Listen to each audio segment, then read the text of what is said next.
Jammu Kashmir UT BJP के सदर रविंद्र रैना के मुताबिक कश्मीर को पिछली 3 दहाइयों में दहशतगर्दी की वजह से बहुत नुकसान उठाना पड़ा। कुछ अनासर की जानिब से जम्मू कश्मीर के लोगों को बदनाम करने के लिए जम्मू कश्मीर के खिलाफ बहुत ज्यादा प्रोपेगेंडा किया गया। रविंद्र रैना ने G20 के बारे में बात करते हुए कहा कि कश्मीर आने वाले मंदोबीन खुद जम्मू कश्मीर में पुरअमन माहौल देखेंगे और ये मंदोबीन कश्मीर के सफीर के तौर पर काम करेंगे। इससे सयाहत को फरोग मिलेगा और शानदार विरसे की नुमाइश में मदद मिलेगी।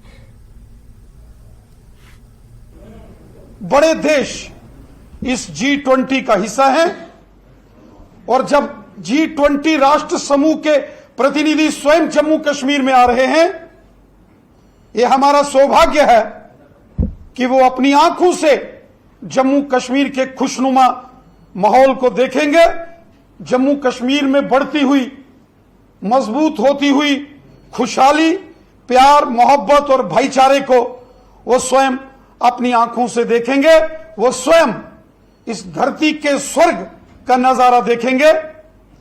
पिछले 40 वर्षों में जम्मू कश्मीर के विरुद्ध बहुत प्रोपेगेंडा पूरी दुनिया में किया गया। पिछले 40 वर्षों में पूरी दुनिया के अंदर एक षड्यंत्र किया गया और जम्मू कश्मीर को बदनाम करने की हर साजिश हुई और झूठे प्रोपेगेंडे किए गए। हर जगह जम्मू कश्मीर को लेकर मनगढ़ंत कहानियां सुनाई गई। एक तरफ तो जम्मू कश्मीर में बम, बंदूक, पिस्तौल और गोलियों का खूनी खेल पाकिस्तान ने यहां खेला और वहीं अंतर्राष्ट्रीय स्तर पर जम्मू कश्मीर के लोगों को बदनाम करने की साजिशें हुई। साथियों, आज वो सारी साजिशें विफल हो गई, वो सारे षड्यंत्र फेल हो गए, वो सारी चालबाजियां फेल हो गई जो जम्मू कश्मीर के लोगों के खिलाफ लगातार देश दुश्मन ताकतों ने की।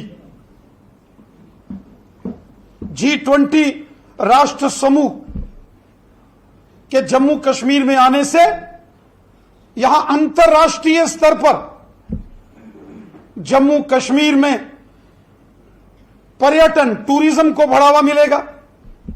न केवल भारत बल्कि दुनिया भर के अंदर इसकी चर्चा हो रही है और वो कश्मीर जिसको स्वर्ग कहा जाता है, जिसको जन्नत कहा जाता है इस धरती के ऊपर, उसकी महिमा, उसका गुणगान फिर से पूरी दुनिया में होगा और हो रहा।